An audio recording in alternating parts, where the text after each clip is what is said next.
What's going on, everybody? It's your boy 08NOVEMBER25 DFS here to bring that NBA slate breakdown for the 6th game where we got over on DraftKings. Gonna try to make this a quick video. Looking at it real quick, review from last night. My night did not go as planned. I had really great value in Bub. Trey Mann looked really good over there. Terrence Mann, he was a flop, really didn't do too much. Claxton, I swapped off of Claxton, which I did. I swapped to Ware over Claxton. Should have just went ahead and stuck with Clax, but I feel like I had too many Brooklyn Nets in my line, so that's why I really wanted to swap off of him, because I did play Clowney, who of course got injured, finished with 26, went injured with 26 fantasy points, finished with 26 fantasy points, really kind of sucked. But all in all, I mean, I felt like I had like the nuts last night. I felt like I had a really great line to go ahead and have a good day, but it did not pan out for your boy like I thought. The studs were studs. Wemby eventually slowly got there. Donovan Mitchell was in a heavy blowout, so really didn't do too much. It was truly a NBA night. Like, the blowouts were real. They were very, very real. But, you know, we got another slate, another night, so we're just going to keep the good times rolling. Before we go to the injury report, if you guys have not subscribed to the channel, make sure you guys hit that subscribe button so you guys don't miss any of the content your boy drops over on the channel or any of the stuff that I do post over here. Because as you guys can see, I post YouTube shorts with stuff that I just see and that I like and that I think is funny or just I have an opinion on. And I'm, you know, slowly starting to do more and more of those YouTube shorts and stuff like that as well. Dallas taking on Washington. News: Anthony Davis is questionable. Possible he might play. Daniel Gafford just got added to the injury report for questionable, so he might be out tonight. They're already without Derek Lively. He's already out, so that's a big thing for them. Over here for Washington, Chris Middleton is out. Koulibaly is out. Keyshawn George is questionable to play. Toronto Raptors, Jakob Poeltl, he's already been ruled out. For Philly, no news that we really got to worry about for them. Los Angeles Fakers, LeBron James, Austin Reeves, those guys are out over there. For the Atlanta Hawks, we just got word that Nickeil Alexander-Walker and Jalen Johnson, they're questionable. Kristaps Porzingis, he is going to be out, and so is Luke Kennard. For the Chicago Bulls, really no news that we got to worry about over here. Ayo Dosunmu, he was questionable yesterday. He played, and he's going to play again tonight. For Cleveland, like I kind of expected, Darius Garland, he is out. We might get Lonzo back into the starting lineup, or they could put Donovan Mitchell and then put Tice into the starting lineup. They have done that before, so pay attention to the Cleveland stars over there. The Portland Trail Blazers taking on Miami. Shaedon Sharpe, he's questionable or probable to play, and then no real news over there. For the Miami Heat, Bam Adebayo has already been ruled out. Norman Powell is questionable, and so is Jaime Jaquez. Larson, he's expected to play. For the Pelicans taking on the Spurs, Messi, he's out. Jordan Poole is out. That's really all we got to worry about over there. San Antonio Spurs, De'Aaron Fox will play tonight. He is going to make his debut tonight. They got him projected as starting, so hopefully, maybe he might just start. And then these last two games, we don't have to worry about those because those are not on the main slate over here. Head on over to DraftKings, the site I play the most on the site. If you guys don't have an account, you want one, check the link down in the description box below so you guys get that deposit match bonus and join your boy over here on the Kang. Looking at Dallas over here for them, if Anthony Davis is in, then cool. That's going to kind of give a knockdown towards PJ Washington and Cooper Flagg and those guys right there. If he is going to be out and Gafford is in, I do like Gafford. We have seen opposing bigs, opposing fours be able to attack and continue to have good days going up against Washington. Honestly, 1 through 5 actually is pretty good. I will say we do have to have that news because that is going to implement like how we will rotate with this. If Davis is in and no limits, nothing for him, then I do like Anthony Davis as a pay, as a spend up and a play option for today. Long as he is not limited. If he's limited, then I don't see myself paying $9,800 for a limited Mr. Glassman. If he's out, then PJ Washington, Cooper Flagg, I love both of those guys, both of those forwards going up against a nice, good matchup right there for them. Outside of that, then of course we can look towards Najee Marsh, especially if Gafford is going to be ruled out, and then of course they don't have Derek Lively, who's doubtful to play. I would imagine that we would see some pretty decent minutes maybe for Powell, but he's really hasn't seen too many minutes over there for them. But it could be maybe I try to say his name, Casey, or however it is. That might be like the steal of a value of tonight's slate. We saw last night he played 14 minutes, 21 fantasy points. Not looking bad at all. Definitely, if Gafford is ruled out, then I am going to have to assume that he is going to have to play some minutes. Like, that's just real. Outside of that, I do like Brandon Williams off the bench as a sneaky, like, nice little value option that you could potentially get to over there as a possible play. That would definitely be something I would pay attention to right there. The dude, you've seen it. You've seen it last year. If you guys pay attention to my content last year, you guys know Brandon Williams. There was a time where we were rostering him continuously because they just were not pricing him up right with or without Kyrie. Like, he was killing it out there on the court. On the flip side of things, for Washington, just as it's a good matchup for Dallas for the opposing bigs, it's the same thing over here for Washington. really, it's going to be the two main guys like we continuously will attack over here for them. Sar, Keontae George, both those, or Keyshawn George, both of those guys are going to be the main two I want to get to, especially if Keyshawn is in. If he's out, then I will have some interest in CJ McCollum, who looks like he finally remembered how to score last night. I definitely wouldn't mind getting to him, especially Chris Middleton being out there. Maybe we could look towards a Trey Johnson, who is typically out there being a scorer and has played very well. And hopefully Bub Carrington just shot really poor last night, 2 of 12. 2 of 12. If Keyshawn is out again and we know the ball's going to be in his hand, he's going to play make, he can get some rebounds. Just got to hope he can actually score. I wouldn't mind going right back to a 4,100 Bub Carrington. That just makes sense to me. Champagne, if those guys get ruled out and we know he's going to actually get his role, his burn, his minutes, I definitely wouldn't mind looking towards him as another option that you can get to. Toronto Raptors taking on Philly. It's just going to be Scotty Barnes, RJ Barrett, quickly going to be the main guys that I want to get to. With Jakob being out, going up against Joel Embiid is really not a fun time for most centers, especially young ones. CMB, I don't see myself going and trying to chase him. Maybe I can mess with try to say his name. I could possibly go here, especially if he gets to start. Maybe, just maybe, I can go a little bit more heavier on him, but I definitely will have Sandro possibly inside of my player pool, just specifically because Embiid's still on minutes limit. He's not playing upwards. He hasn't cracked 30 minutes yet. He's still playing 25, maybe 28 minutes at the most. So I definitely wouldn't mind going to Sandro instead of CMB, just because he does have the size that you would need to actually deal with Joel Embiid. Outside of that, Scotty Barnes, this is a good matchup, opposing power forwards versus Philly. Hopefully Scotty can remember how to shoot, because last night was a shit of a shoot night for him. I really was not able to get that ball to fall. BI 7,700. I'd rather just come down here to RJ Barrett, if we're being honest. He's been pretty consistent. And then Iman quickly, it's not a bad position or spot to go ahead and take him. On the Philly side, Tyrese Maxey, I really don't have to talk him up. Almost matchup proof at this point. The playmaking is really helping his floor for him to have a solid outings night in to night out from what we're actually seeing from him. Joel Embiid, long as he's on his minutes limit, it kind of is hard to roster him, but I will say the price and the matchup is good for him to go out here. We're seeing that he is still highly used. His usage rate is still high. He's chucking up the shots when he's out there, because he knows he's only out there for a limited amount of time. As long as he can still rebound, give us a little bit on the defensive side, looking better and better each time out. 7,600 is not bad at all. We know Embiid's going to be back up towards that 9K range eventually once his minute limit is off of him. BJ Edgecombe, I kind of feel like he's just priced a little bit out of my comfort zone, 7,300.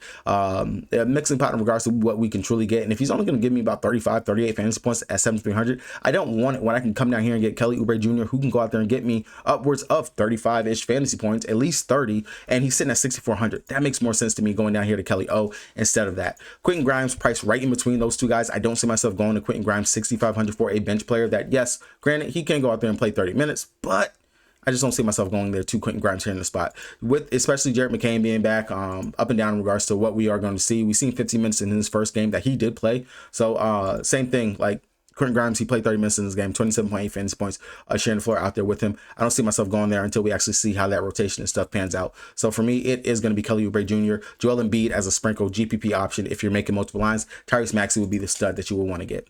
Los Angeles Fakers taking on the Atlanta Hawks. I don't have to talk about Luka Doncic. Like, you guys know, Luka's Luka. He's going to, I'm not even gonna do it. DeAndre Ayton, though, I do like it. No Kristaps Porzingis, probably gonna deal with the Onyeka Okongwu. Still a decent double spot for Ayton. He is showing that he can score. He can do it. He can do it. He can be aggressive when you want him to be. I definitely do not mind this, especially since you're not going to have to worry too much about being stretched out the floor. I know Onyeka Okongwu can't stretch the floor, but DeAndre Ayton, he should be able to go out here and have a decent day. Double-double is within the cards of what we can expect possibly for him, unless Luka decides he wants to gobble up all the rebounds instead. With the Austin Reeves being out, we have CJ Claravia just play pretty solid minutes. I don't mind him. 6,200 is okay, especially just because he is a starter. But Marcus Smart, if you believe that the scoring can still be there and he can give us what he can do on the defensive side, I don't mind going to Marcus Smart instead of a Jake Claravia. That kind of makes sense value-wise for you right there. And then GPP pivot would be Dalton Knecht, who he's playing some minutes, but we know the Lakers really don't care to have him over here on this team. And he has to be scoring in order for him to actually give us some kind of good scoring output and day. Rui Hachimura sitting at 6,300. He's an okay floor option. If you just land there, he's not going to kill your lines. He's not going to sink them, but he's definitely worth contention in play if you can't get up to a Luka or a DeAndre Ayton instead of going to him. For the Atlanta Hawks side of things, if Nickeil Alexander-Walker gets ruled out, then I have a heavy interest in Keaton Wallace. He should be able, wouldn't say he starts, but if he does start, that's even better. But we have seen him produce heavy, crazy production off the bench. I would imagine that he should play another 20 minutes here in the spot with or without Nickeil Alexander-Walker being out there, especially because they are on the back end of the back-to-back. I don't mind the upside. Okongwu at 5,800, ability to stretch the floor. He is finally going to be starting. 58 for a starting center. Not bad at all, especially one that can knock down three ball. He can give you some defensive upside, and he is pretty good on the glass as well. I do like his upside at 5,800, especially if Jalen Johnson is going to be ruled out. That's definitely going to be someone that you want to go to as a potential option to play. And if Jalen Johnson does get ruled out, then we should be looking at Ricochet as another option for us to get to on the slate. Ricochet, he's been playing pretty well these last couple of games. I'd like the upside for what he can give, especially if the scoring is there. I mean, this dude was the #1 pick, and hopefully he can actually start to show it, especially with Trae Young not being out there on the court. Definitely would be some upside for them. But really, guys, Keaton Wallace, that's really what you want to look to over there. Okongwu right there. Ricochet would be like a okay option that you can get to if you want to. Chicago Bulls taking on the Cleveland Cavaliers. I mean, Josh Giddey's Josh Giddey. Nothing really needs to be said too much. I really thought the Bulls were going to be able to keep that game a little bit closer than what they did, but they kind of just fell a little short. Vooch, he's going to be able to stretch the floor. Not going to have to worry too much in regards to the Cleveland bigs down there inside the paint. 8,100, we got some value centers that we can actually get to on the slate instead of going there to that. So I would rather probably just pivot off of Vooch. Really would just be kind of Josh Giddey would be the main one I want to get to. Booz Ellis, we have seen opposing power forwards going up against Cleveland have really great games. Surprised me last night with a really great game going up against Milwaukee. Really did surprise me. Hopefully he can actually keep that going up against Evan Mobley. Wouldn't be a bad spot to go ahead and go to Booz Ellis at 6,100. That's not bad. If you can't get up to Giddey, you can't get up to Booz Ellis, then Trey Jones, he's right there, man. Really great spot, good position, playing the minutes. We know he's going to be out there. If Giddey is struggling, then we know he can pick it up scoring wise and also playmaking wise, especially whenever the focus is on him. 5,700, not bad at all to go to Trey Jones. Definitely in the sweet spot in regards to a value guard that you can get to.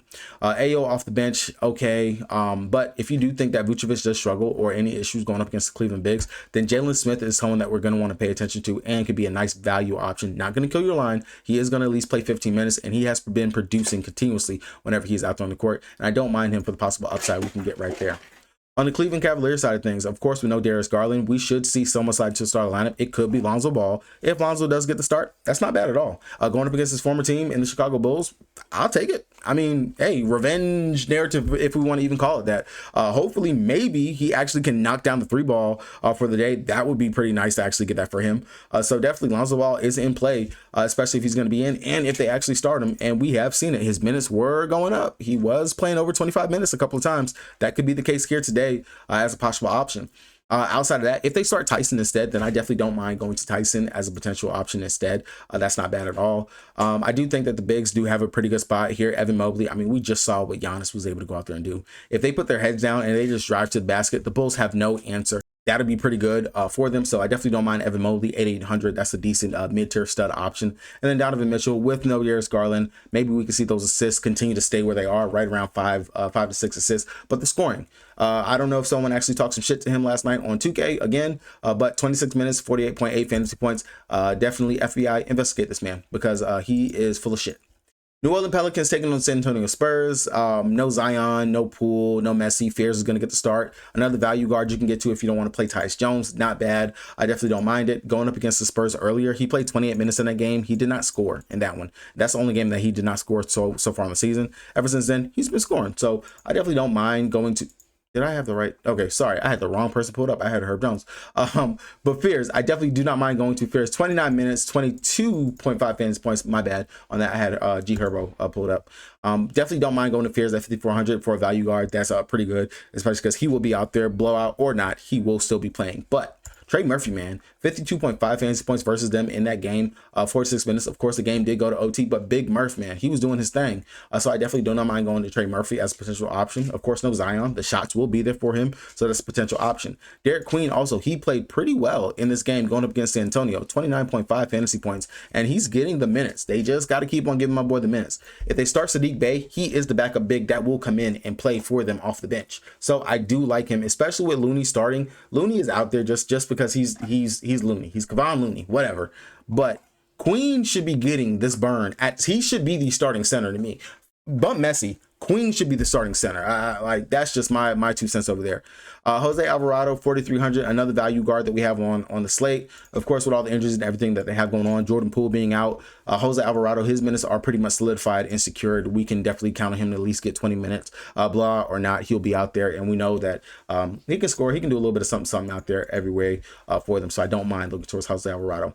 San Antonio Spurs side of things, I typically do not play Wemby on the back end of the back-to-back, especially when he plays over 35 minutes. Not going there. He's kind of cooled off over the last several games, so yeah, I'm really not going to be going there. The matchup is good for him going up against the Pelicans. We do know, of course, opposing bigs and stuff like that, they can definitely be able to go out here and have a pretty big day. But the only issue is, hey, De'Aaron Fox, he is back. They're going to be integrating him back into the lineups. So a lot of usage, everything that we've been seeing over here for the Spurs, it can be a little bit of a dead dudder here in this position spot, like Champagny, Harrison Barnes, Sochan, all these guys that were being able to go out here and give us some decent days.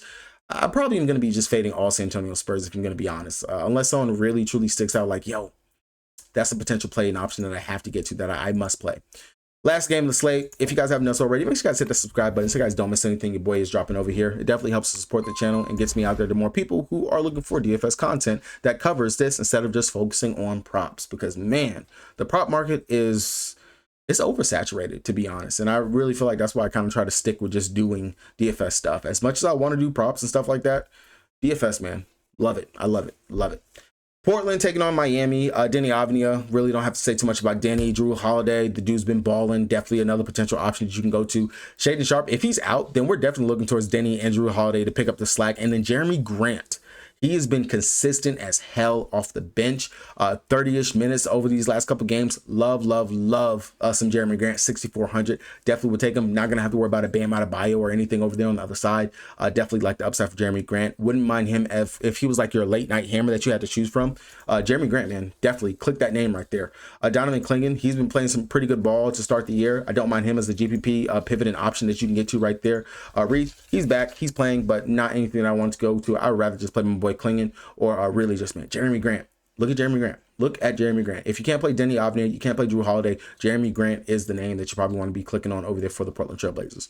On the Miami Heat side of things, we got to get the word on Powell and Jaime Jaquez. If these guys are going to be out, then we're probably going to be looking more towards Nikola Jovic, Fontecchio off the bench. Those would be some valuable options we can get to. Davion Mitchell, been kind of steady and just going under the radar lately. He's right there in that realm of the Trey Jones, the Jeremiah Fears. So you kind of can't go wrong with any of these value guards that we do have on the slate. I don't mind the upside for Davion Mitchell as another potential option that we can play right here.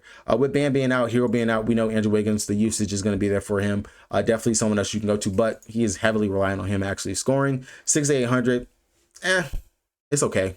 It's all right. I'd rather play Trey Murphy instead. All right there. And then Khalil Ware, you owe me some fucking money, man. 30 minutes of not jack dilly billy shit from you. 3 of 13 from the field. Looked like heart doo-doo ass garbage. Just, yeah.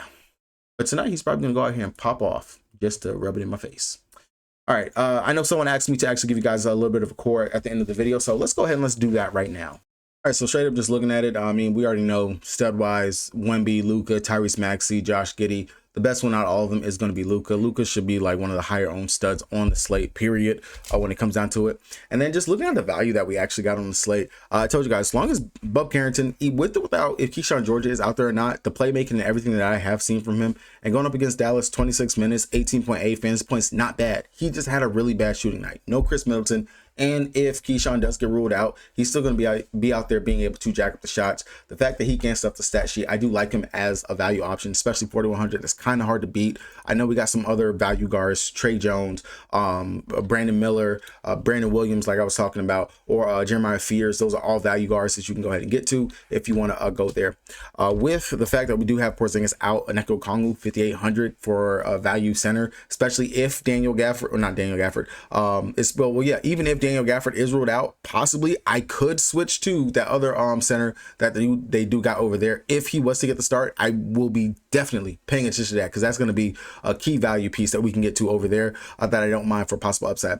Now this right here, I know I want someone from this this Portland and Miami game, not necessarily late night hammerish is what I'm looking at, but I just think that this could be one of those pretty decent games, especially it's the highest total on the slate, 240.5. Miami plays at a fast pace. Portland, they play at a pretty decent pace themselves as well. So Jeremy Grant, like what I was talking about with him, not a bad option. Or someone who actually has played him pretty well, Shaedon Sharpe, if he is in. If Shaedon Sharpe does play, which he's probable, he could be out there, possibly low on 6,700 is not a bad price tag. And his history versus Miami has actually been pretty good. Last year in his minutes that he played, he's had around from between 28 fantasy points upwards to 35 to 38 fantasy points. So I definitely don't mind him as a potential option, especially if he will be in. You can pivot, go over to the Jeremy Grant, like what I was talking about, the Denny Avdia instead. I'll play them inside that 4 spot, but this will kind of be where I would start my lineup, my builds. 5,400 left over for your rest of your remaining spots. Some good value on today's slate, and we do have some injury news that is going to shake out later on